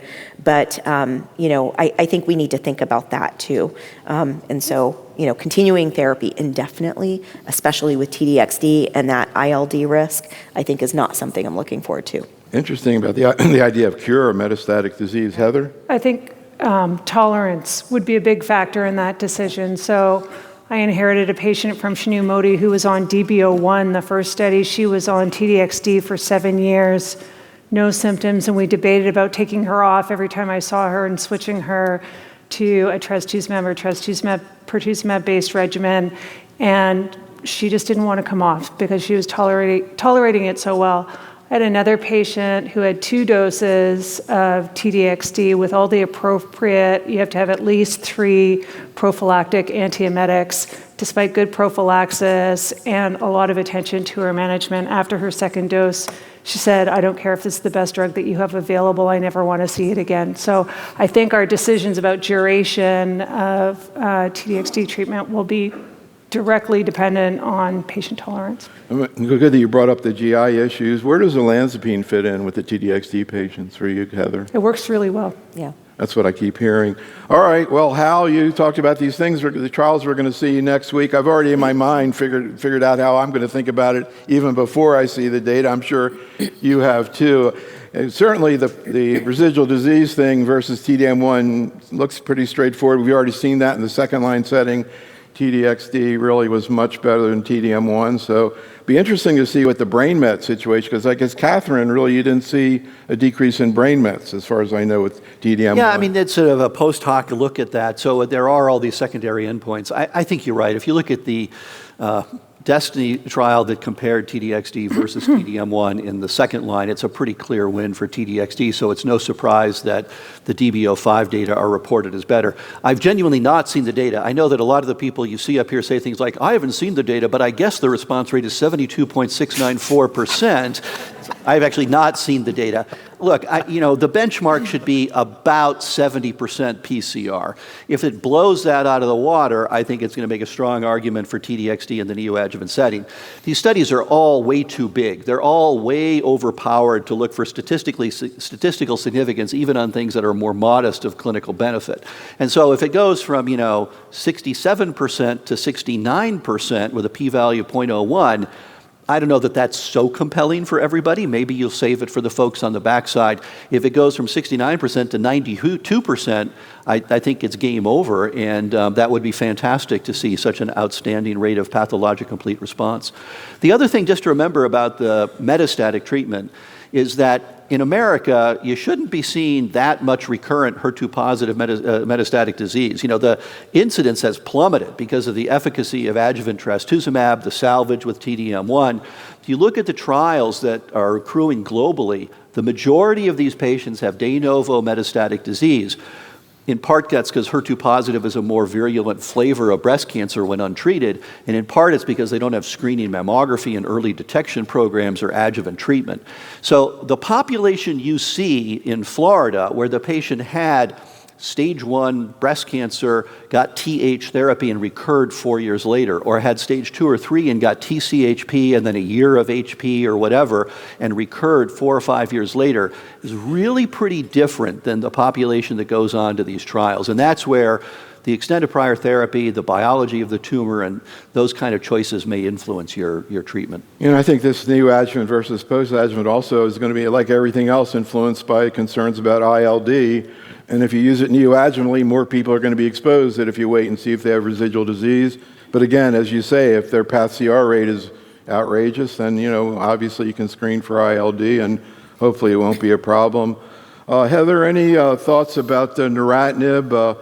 It's interesting how strong the effect is in ER-positive patients, and Hal brought up the caveats about when the study was done.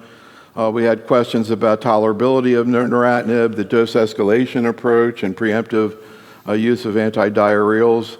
Have you used neratinib? Are you using any in your practice, and how do you find it tolerated? I use it rarely, typically in my younger patients who have very high-risk disease, ER-positive, node-positive, where I'm inclined to do more. I suspect I wouldn't consider that after I see the data next week, though. And we also have other studies in this space, like the Flamingo HER2 vaccine trial, which is a phase 3 trial that's ongoing and enrolling globally. So in very, very select patients, I'd say I probably do that only once a year, prescribe neratinib, and that might be a phenomenon of the past as of next week. And do you do dose escalation and preventive antidiarrheals if you're going to use it? I don't. I start at full dose and just manage and anticipate the diarrhea up front. Although that would be a totally appropriate and data-driven approach to do that, of course. So Matt, again, a question we've been asking the last few years that we're seeing the answer to this question shift, which is how do you approach patients HER2 positive with brain mets, particularly in the second-line situation. There's a lot of excitement about the HER-Climb approach earlier on. But now, again, when we poll people, what we're hearing now is TDXD. How are you approaching brain mets? I have to say that I've had phenomenal responses to TDXD, and I think, as Hal said, I love that phrase. If a drug works in the in the systemic, it works going to work in the brain. I think one of the questions that's coming up for me is, and commonly now, is if you have patients who have leptomeningeal disease, when do you actually introduce the drug? I mean, commonly it's craniospinal or radiation therapy, but maybe we should actually be incorporating that TDXD into that sequence of therapies as well. But certainly, I just had a patient recently with a phenomenal response with leptomeningeal disease to TDXD. So I think that this is clearly the most active regimen, and it's one that I find that I'm going and using more and more. So we're going to go on in a second, but Rita, Hal talked about HER2 mutated disease. As he was saying, we talk about this all the time in non-small cell lung cancer, first-line therapy, TDXD, and HER2 mutant disease, but also we've seen activity with neratinib. How do you think through management of these patients? Have you used neratinib in HER2 mutant disease? I have not, because I found a lot of patients who have HER2 mutations also have HER2 expression, and so I've used TDXD in these patients. I absolutely would consider it subsequent to that, but I haven't had that opportunity. All right, we're going to move on now, talk about triple-negative breast cancer. Like everything else we're talking about, it's going to be maybe a different discussion next week, but let's see where we are today, Heather. Thank you. So we're going to focus on ADCs, and we'll start with the TROP2 space. So TROP2 is an excellent therapeutic target because it's broadly expressed. It's a pan-epithelial cancer antigen that's overexpressed in all breast cancer subtypes, which you can see here. I've boxed in the first red box is the triple negative by conventional definition, and then the box on the right is the ER-negative HER2 low population. TROP2 is a marker of poor prognosis and portends a more aggressive tumor that tends to be resistant to chemotherapy. But its ubiquitous expression is what makes an excellent therapeutic target. So there are currently 3 TROP2 ADCs in this space: sacituzumab govitecan, datopotamab deruxtecan, and sacituzumab tirumotecan. They all target TROP2, of course. They all have topo-1 inhibitor. They have different payloads, but they're all topo-1 inhibitors. They have the proprietary linker cleavage. They have high drug-antibody ratio. That just means that you can get much higher drug doses to the cells of interest than you could ever give intravenously, and have shown a lot of promising clinical activity, which we'll review here. So ASCENT really was the first phase 3 trial that showed us how active these drugs could be in this space. So it was a study that enrolled patients with heavily pretreated triple-negative breast cancer who had received at least 2 prior lines of chemotherapy. They were randomized 1-to-1 to receive physician's choice of chemotherapy versus sacituzumab govitecan at 10 milligrams per kilogram, days 1 and 8 every 21 days. The primary endpoint for the study was progression-free survival, which you can see here at the top. You can see an impressive hazard ratio of 0.43 for progression-free survival, with an improvement from 1.7 to 4.8 months. And indeed, that progression-free survival benefit did translate into an overall survival advantage, 6.9 versus 11.8 months. And as a consequence, this became a standard of care for the treatment of triple-negative breast cancer. They did an exploratory post-hoc analysis looking at the benefit by TROP2 expression. So they lumped tumors into low TROP2 expression, medium, and high, and they saw very consistent benefits in favor of sacituzumab govitecan for all levels of TROP2 expression. And this is really why we don't measure TROP2 in the lab as standard of care. So ASCENT-03 is one of the studies that we've been alluding to that's going to be presented next week at ESMO. This is a study looking at sacituzumab versus physician's choice chemotherapy in the first-line setting for metastatic triple-negative breast cancer that is PD-L1 negative. And we've seen the press release in May that says that the study met its primary endpoint for PFS favoring sacituzumab govitecan. So more to come on that next week. Javier Cortez is presenting that abstract. Now moving from sacituzumab govitecan to datopotamab deruxtecan, or Dato-DXd. The Tropion pan-tumor-1 study was the first study that showed us that there was activity with this agent in the triple-negative space. There were multiple cohorts here, but there was a triple-negative breast cancer cohort. The primary objective here was safety and tolerability. But they did show a very promising activity with this agent in this setting, heavily pretreated population. This is a very, in my mind, impressive waterfall plot. And what you can also see here, you see these little asterisks that are underneath some of the columns in the waterfall plot, which references prior payload exposure. So most of these patients had received prior sacituzumab govitecan. So this speaks to the sequencing question that we were just trying to address, that yes, this is an active agent after sacituzumab govitecan. And interestingly, some of these patients also had DXd as prior therapy. So the payload, despite exposure to the same payload, drug is still active here in this form. TROPION-Breast02, very similar to the ASCENT-03 study in that it has enrolled patients with metastatic triple-negative breast cancer who are not candidates for PD-1, PD-L1.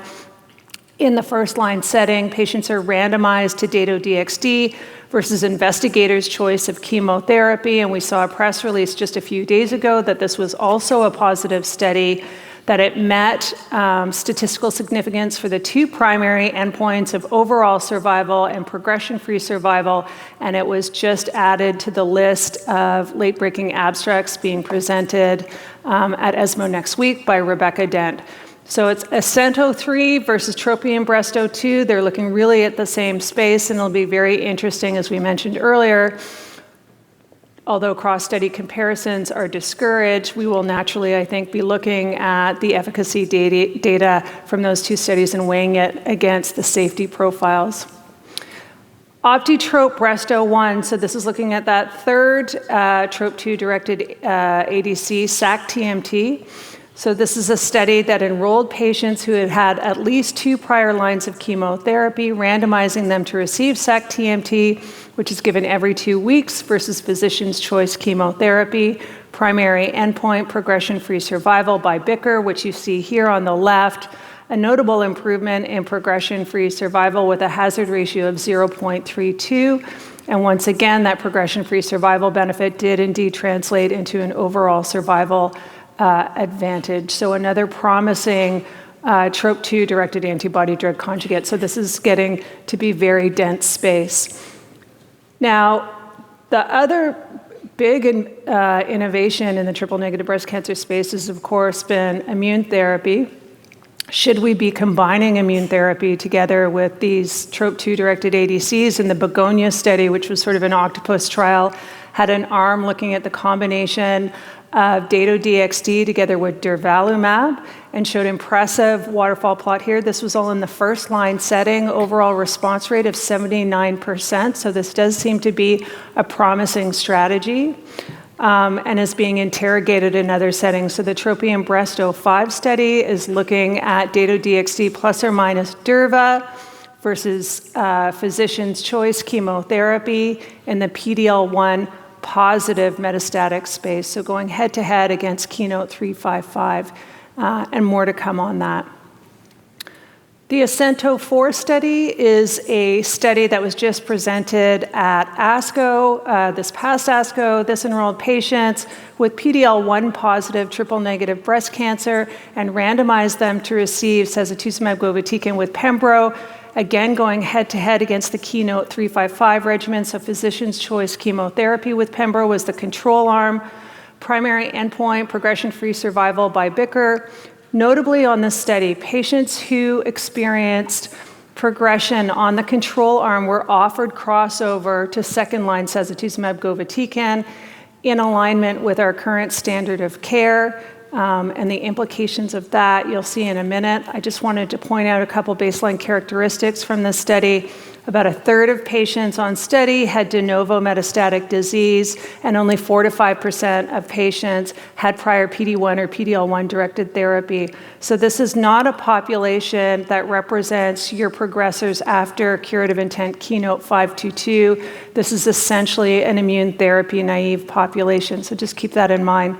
But here is the data: progression-free survival, notable improvement from 7.8 to 11.2 months. So again, this was the primary endpoint with a hazard ratio of 0.65 and a benefit that was very consistent across all of the subgroups that were interrogated, with the exception of the prior exposure to PD-1, PD-L1 therapy. The numbers were just too small. Again, only 4 to 5% of patients had received prior PD-1, PD-L1 therapy. So not surprisingly, that confidence interval is huge there. So notable progression-free survival advantage did not translate here into an overall survival advantage. But remember, for patients treated on the control arm, they were allowed to cross over and receive sacituzumab in the second-line setting. And so that might undermine any survival analyses. More to come on this component of the story because the data for overall survival was not yet mature. The maturity rate was only 26%. So we'll see how this unfolds over time, but it might be that there's never any survival advantage to be seen here. The most common adverse events are the same as what we've seen in other studies that were previously described, the neutropenia and fatigue being most common. And when we look at the adverse events of special interest, no signals there with the combination. Notably, the hypothyroidism and hyperthyroidism was much lower with the SG and Pembro combination than what we have seen on other studies. Usually hypothyroidism is about 15 to 20%. Here it was only 2%. So not sure whether that reflects increased vigilance and earlier intervention. Worth noting that there are other studies that are ongoing. The SASI-IO study is enrolling patients both with triple-negative breast cancer and hormone receptor-positive breast cancer, and randomizing them to receive SASI with Pembro versus SASI alone, and more to come there. Now, and sorry, I'm going over a little bit, but moving on to the HER2 low space, it predominantly affects patients with hormone receptor positive disease, but there is a small subset of patients with triple negative disease who have HER2 low disease. We already heard about the Destiny Breast 04 study. It did allow for patients with hormone receptor negative disease, but they were only 10% of the population participating in this study. Here's the data for this subset. It's an exploratory endpoint, so not a primary endpoint, but you can see a very consistent benefit from what we've seen in the hormone receptor positive subgroup is seen there too in HER2 negative, in the PFS and overall survival. We talked about, there was a great question from the audience about HER2 ultra low disease that's also hormone receptor negative. The Destiny Breast 15 study is ongoing and has a dedicated cohort to that space that will enroll 50 of those patients, so more to come there. Sequencing we've touched on. We only have retrospective data that in my mind tells me just put your best foot forward, the drug that you think is most likely to work. But if a person doesn't have a great response to first-line ADC or upfront ADC, some people still have a great response to another ADC. So not having a good response to one ADC doesn't mean that you won't respond to another. There are 2 ongoing studies. One's a prospective study, TBCRC 064, that's looking at switch with Dato-DXd and T-DXd, and then TBCRC 067, which is a registry study, that's a prospective registry study. And then I'll just wrap up by reminding all of us that there is a lot of activity now in the curative intent space. So whenever we see activity in the metastatic space, we typically move those strategies into the curative intent space to see if we can prevent metastatic disease from occurring. So there are 3 studies looking at patients who've received neoadjuvant therapy, who have residual disease, and looking at folding in one of these TROP2-directed ADCs. As a reminder, about a third of patients who have residual disease will have a recurrence within 2 to 3 years and then die of related complications within 12 to 18 months. So there's a very high-risk population. Sarah Talani is leading the ASCENT-05 or Optimize RD study looking at escalation with sacituzumab govitecan and pembrolizumab. Then there's the TroFuse 12 study, which is looking at pembrolizumab with sac-TMT going against standard of care, and then TROPION-Breast03, looking at Dato-DXd plus or minus Durva versus standard of care. And then what if we move these strategies even earlier on in the course of disease? So I mentioned earlier the TROPION-Breast04 study, which is looking at neoadjuvant Dato-DXd plus Durva going head-to-head against against Keynote 522. So can we replace conventional chemotherapy altogether with one of these strategies? And that study enrolled at 200% the expected pace, reflecting the enthusiasm of patients and providers to access these drugs early on. And then the TroFuse 032 study just recently opened, looking at sac-TMT with pembrolizumab, followed by carbo-taxol pembrolizumab in the neoadjuvant setting. So going against the first, or the anthracycline component of Keynote 522 here. Thank you. So thanks, Heather. And, just sort of taking a macro, I was looking at all these studies and I was thinking, every time I see a trial that compares an ADC to chemo, I go, oh, probably the ADC is going to be better. And from a macro perspective, I think we've seen that the promise of ADCs in terms of delivery of chemo plays out a lot in oncology, not just in breast cancer. So we're getting a lot of questions of things we talked about before. I'm going to try to get to them in the end, but one I want to bring up right away, I think it's really interesting, Rita. We mentioned we were doing this webinar next week on HER2-positive GI cancers, and in biliary cancer, they have a bispecific anti-HER2 product, zanidatamab, that's approved, and actually people are using it in biliary cancer. We're going to talk about it next week. Has that or any other bispecifics being looked at in breast cancer? Yeah. So Zani just entered I-SPY 2, so it is part of the one of the arms that patients can get. It's kind of interesting, we're doing a lead-in of Zani alone, so patients who do well on Zani alone have the opportunity to just get Zani, which is really well tolerated, kind of like trastuzumab, pertuzumab. But if not, then you can layer in the taxane and the platinum as need be. So I just enrolled my first patient on that study. Yeah, no, we've been hearing that Zani is very well tolerated. Yeah. So Matt, there was a great symposium, I think it was last year's San Antonio, it seems a long time ago, on ADCs and mechanisms of resistance with sequencing. We talk about this all the time. I was really struck by the slide that Heather showed of Dato after other ADCs, including SASE, where they saw responses. Any thoughts about, we say, they have the same payload, they have the same target, but then you see different toxicity profiles, so they're not, it's not like they're two AIs that are exactly the same. How do you think through sequencing? Again, do you think more about the target being resistant? Do you like to sandwich chemo in between ADCs?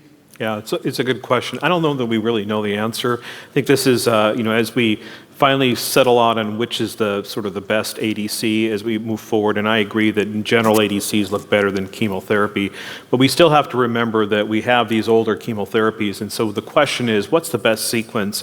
When do we use it? What's the mechanism of resistance to a standard TOP1 or TOP2 ADC? What is the role of a taxane post? So these are things that really need to be sorted out, I think, in the laboratory, and then we need to be bringing studies forward to really understand. I think as Heather said, it's clear that we're seeing some responses for one ADC after the other. That's true, but I think we'll need to design our studies to really address these questions. All right, well, let's get back to some of the questions again. Here's next Sunday. Will be Ascent 03. It's going to be really fascinating, again, as Heather was commenting, to indirectly compare it to TROPION-Breast02 that's going to be presented as well. Very similar trials. How is SASE and Pembro? Your colleague, Dr. Talani, presented that. She presented DB09. She had a pretty busy ASCO this year. How are you thinking through the use of this in first-line setting, and particularly the question we get all the time in people with prior Keynote 522? Yeah, well, but I just want to build on the point you said, Neil, about these ADCs, and I think it's actually a sufficiently mature field that we should be looking more critically at the design of trials and the data interpretation. And here's where Florida cancer specialists could have a huge impact. You guys are the largest network in the fourth most populous state in the country. And if you all said things like, we have to see crossover if you're doing a first-line trial for a drug that already exists in the marketplace, That would have a real voice, because what you're seeing now are things like, oh, this one showed survival and this one didn't. But that's because sometimes there's crossover in these global trials and sometimes there isn't. And for any of you who've seen what cancer care looks like outside of the United States and Western Europe, you know that the resources are vastly different in these other parts of the country where they're doing these studies. And I think you could really insist on that, and it would be very powerful. And the second thing you could do is to mount your own pragmatic trials. It's a very simple thing. Let's just randomize, SG versus trastuzumab deruxtecan versus Dato. Just do it. And instead of spending 10 years going to meetings like this and maw-mawing over, indirect comparisons to trials, it would be a huge contribution. And there are networks, there's obviously Texas Oncology, there's other programs around the country that really have the capacity to do these studies. The cooperative groups will not, there's no funding for it and things, but it would be a huge contribution and an opportunity. Where do we stand? Again, I think you can over-intellectualize this. Multiple trials now have shown that in reasonably sensitive tumors, the ADC is more potent than dealer's choice chemotherapy. Now, the problem with the dealer's choice chemotherapy is there's a lot of variation in there. Sometimes they're getting vinorelbine or eribulin or capecitabine. Sometimes they're getting taxanes. But consistently, the antibody-drug conjugates are outperforming. And so, this is one of those things we learned in like high school algebra, right?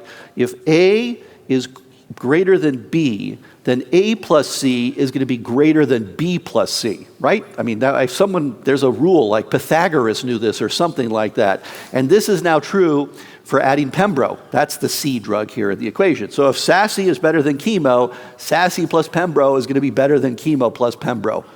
That's it. And this is going to be true over and over again. So yes, first line triple negative, if they're PD-L1 positive and they haven't already seen Pembro, we give them SASI plus Pembro.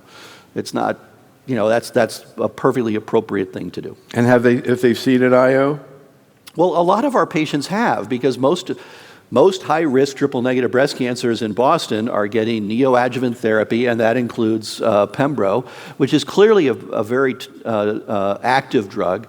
And so if they recur, they've already seen Pembro, and as Heather just said, they tend to recur early, and you got to wonder what the activity of all these drugs is going to be after prior Pembro. But certainly in the ones who are naive to the IO, we would use a regimen like this. So Heather, you talked about the fact that now we're going to see some data with Dato in the triple negative setting and sacituzumab at the same time. You can probably make some bets about what you're going to see, but if it looks indirectly like the efficacy is the same as it is, I think it looks that way in ER positive, I guess it's going to come down to tolerability. How are you going to think it through?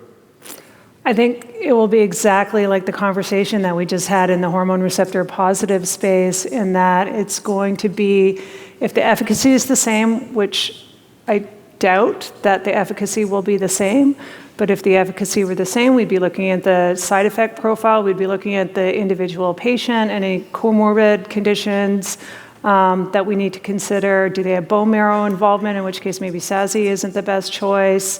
So I think there'll be really individualized decisions, and our conversations with patients are increasingly complicated as a result. Do you think, Heather, there's going to be a day where we're going to look at TROP2 levels? We say everybody's got TROP2, it sort of doesn't matter. In lung, there's this assay looking at membrane cytoplasmic ratio that looks like it predicts benefit at Dato. Do you think we're ever going to get to a point where we're going to really look at the TROP2 level? I doubt it.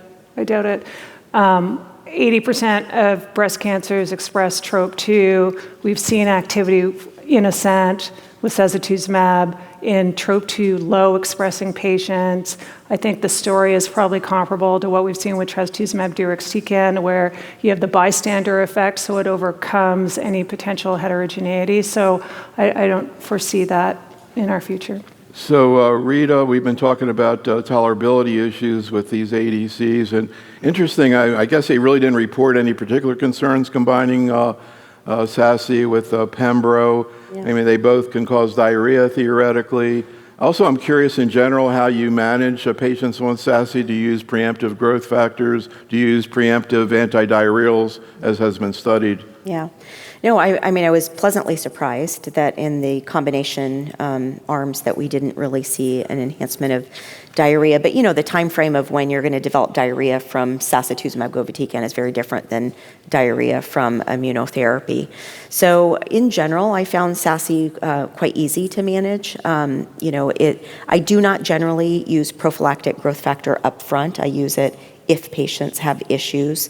If patients are tolerating their therapy well, obviously antidiarrheal agents. If patients are struggling with diarrhea and cytopenias, then I will oftentimes consider a dose modification and growth factor in that case. But if patients are tolerating full dose well and it's just neutropenia, I'll generally incorporate the use of a growth factor then.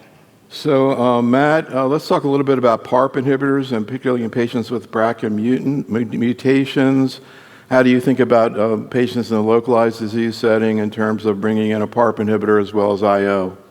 Yeah, so clearly with PARP inhibitors, as we know from the Olympia study, in the adjuvant setting, we have not only a disease-free survival, but a clear overall survival advantage. And so I view that the BRCA mutation is clearly a driver, and it needs to be targeted, and so that's certainly a priority. There are data, of course, a lot of data of combining PARP inhibitors plus immunotherapy. There was some rationale to do it. Hasn't turned out as well as we thought it would in the metastatic setting, but certainly we have safety data for the combination. And so if I had a patient that I saw was a candidate for both, I wouldn't hesitate to give both. And exactly how would you do it? Well, I think if a patient was, in the postoperative setting, receiving had the neoadjuvant setting had received pembrolizumab, and then the postoperative setting was getting pembrolizumab, I would simply add the PARP inhibitor along with that. And what about tolerability issues with PARP inhibitors? We're going to talk about this in the next module as well with prostate cancer. Do you see issues with cytopenias or anemia? What do you see in terms of GI effects? And any updates in terms of data with AML, MDS, Matt? I think that, unlike, for example, the ovarian cancer world where patients are getting tons of prior platinum therapy, in general, the incidence that we're seeing of AML, MDS is really low. In fact, if you look at the Olympia trial, the incidence was exceedingly small. So I just haven't seen it that far. Yes, have I seen a few patients? Yes, but in terms of being worried exceedingly about it, no, I'm not. In terms of the side effects, olaparib, I think it's a well-tolerated drug. Yes, anemia, some GI side effects, but for most of my patients, we can manage this pretty well. So Heather, you want to do a quick case? I would love to. So we're getting on the elevator going down, and I'm going, hey, what do you think about a 60-year-old woman who got the Keynote 522 for stage 3C triple-negative disease, gets a PATH CR, but 1 year later has a brain met, a symptomatic brain met. No other evidence of disease. She's HER2 low. What would you be thinking at that point? Would you, I guess the patient's already been treated locally, has no NED after removal of the brain met. I might not treat her at all and just follow her very closely, frankly. We have such a limited number of active agents for triple-negative disease, and without any clear indication to treat her immediately, I would just favor close follow-up. So a very practical question. I hear this a lot, actually going back to what we were talking about earlier, again, from someone in the audience. So Rita, I always like it when it starts out, 90-year-old female. We actually had a 103-year-old woman that we're going to present in San Antonio who wanted to be treated and is doing well. But anyhow, 90-year-old woman, stage 2, hormone receptor positive, HER2 1 plus, develops metastatic disease of the bone, adjuvant AI, gets fulvestrant ribo, and now has progression. NGS shows a PIK3 mutation. The person wants to start CAPI, but the patient's on fulvestrant. Would you keep the fulvestrant going and add the CAPI, Rita? I mean, CAPI, it can be very challenging to tolerate. I think it depends on, what her other comorbidities are, but I would imagine at that age she's probably got some insulin resistance. But would you add the fulvestrant? That's the question, because they're on fulvestrant already. Would you CAPI and fulvestrant? Oh, progressing on fulvestrant? Yeah. How long on fulvestrant? Doesn't say. Yeah. I mean, I guess it's worth a try. if she doesn't tolerate it, then I'd probably move on to capecitabine or something.